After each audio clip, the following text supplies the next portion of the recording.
People ఎక్కడ ఆగిపోతున్నారు అంటే savings దగ్గరే ఆగిపోతున్నారు. ఎవరైనా ఇప్పుడు మా అమ్మ నాకు కాల్ చేసిన సంపాదిస్తున్నావు కదా సేవ్ చేసుకో అంటారు. ఎవరైనా సరే కొంచెం నీకంటూ కొంచెం సేవ్ చేసుకోండి, నీకంటూ సేవ్ చేసుకోరా అంటారు. కానీ నువ్వు దీని మీద ఇన్వెస్ట్ చెయ్యి అనే అంత అవేర్నెస్ రావట్లేదు. అంటే first you need to understand difference between the savings and investments. Savings లో రిటర్న్స్ తక్కువ, రిస్క్ ఉండదు. ఇన్వెస్ట్మెంట్స్ లో రిస్క్ ఉంటుంది, రిటర్న్స్ ఉంటాయి. రిస్క్ తీసుకోకుండా మీకు వెల్త్ క్రియేషన్ ఎలా జరుగుతుంది? లైఫ్ లో కొంచెం రిస్క్ తీసుకోవాలి డెఫినెట్లీ. ఆ రిస్క్ తీసుకునే దానికి క్యాలిక్యులేటివ్ ఉండాలి. క్యాలిక్యులేటెడ్ రిస్క్ తీసుకోవాలి. లేదు అంటే మాలాంటి ఒక ఫైనాన్షియల్ ప్లానర్ని అప్రోచ్ అయ్యి మాకేమీ తెలియదు మేడం మీరు చేసి పెట్టండి అని చెప్పైనా మీకు ఆ తెలివితేటలైనా ఉండి అక్కడికి వెళ్ళి అప్రోచ్ అయ్యి ఆ ప్రొఫెషనల్స్ చెప్పినట్టుగా మీరు ఇన్వెస్ట్మెంట్ అయినా చేయాలి. బట్ అన్ని తెలియడం అనేది చాలా కష్టము. సో అందుకని ఇది సముద్రంలా అనిపిస్తుంది ఫినాన్షియల్ ఆస్పెక్ట్ వచ్చేసరికి. Many things in this, liabilities ఉన్నాయి, అసెట్స్ ఉన్నాయి, చాలా ఉన్నాయి. ఎందుకంటే మేము దీన్ని 5 గా బ్రేక్ చేయొచ్చండి. రిస్క్ మేనేజ్మెంట్ అంటాం. అంటే మన లైఫ్ కానీ, హెల్త్ కానీ, జాబ్ పోవడం, ఇవన్నీ రిస్క్ మేనేజ్మెంట్.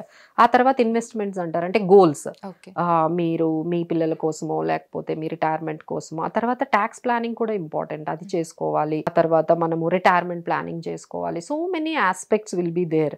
సో ఒకదానికి మళ్ళీ కనెక్షన్ ఉంటుంది. Everything will get connected. అంటే ఒకదానికి ఒకటి మనం కనెక్ట్ అవుతూ ముందుకు వెళ్తూ ఉంటే then definitely you can reach your goals. Okay ma'am, ఇందాక మీరు మాట్లాడుతున్నప్పుడు ఎస్ఐపి అన్నారు. So are they both same mutual funds? Yeah mutual funds లో ఇప్పుడు మీ దగ్గర ఒక 1 lakh ఉన్నాయి అనుకోండి. 1 lakh పెట్టేస్తే దాన్ని లంసమ్ అంటాం. అలా కాకుండా మేడం నా దగ్గర 1 lakh లేదు, ఎవ్రీ మంత్ నేను 2-3,000 పెడతాను. ఎప్పుడైతే మనం మంత్లీ ఇంత అమౌంట్ నేను సేవ్ చేస్తున్నానంటే దాన్ని సిస్టమాటిక్ ఇన్వెస్ట్మెంట్ ప్లాన్ అంటాం. దాన్ని ఎస్ఐపి అంటాం. So many people can do it కదా. అవును, 1 lakh అంటే 50,000 అంటే ఎవరు తేలేరు. కానీ 2,000 అంటే every month anyone can do it. అది ఎంత సిస్టమాటిక్ గా ఉంటుందంటే ఇప్పుడు మిమ్మల్ని సేవ్ చేయమన్నాను అనుకోండి, మీరు చేయగలుగుతారా?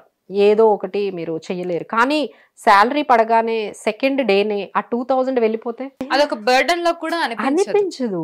అది సో అదేంటంటే ఆటోమేటిక్ గా మీకు ఆ 2,000 ఎవ్రీ టైం సేవ్ అయిపోతుంది కదా. సో మనం సేవ్ చేయాలంటే ఎప్పటికీ కాదండి. ఎవ్రీ టైం మీరు చెప్పినట్టుగా ఈ ఖర్చులకి కానీ సేవింగ్స్కి కానీ మన వల్ల కాదు. అందుకనే మనం ఏం చేయాలంటే ఆటో డెబిట్ పెట్టేయాలి. ట్రూ. ఇందాక మీరు అన్నారు కదా లంసమ్ అమౌంట్ అని.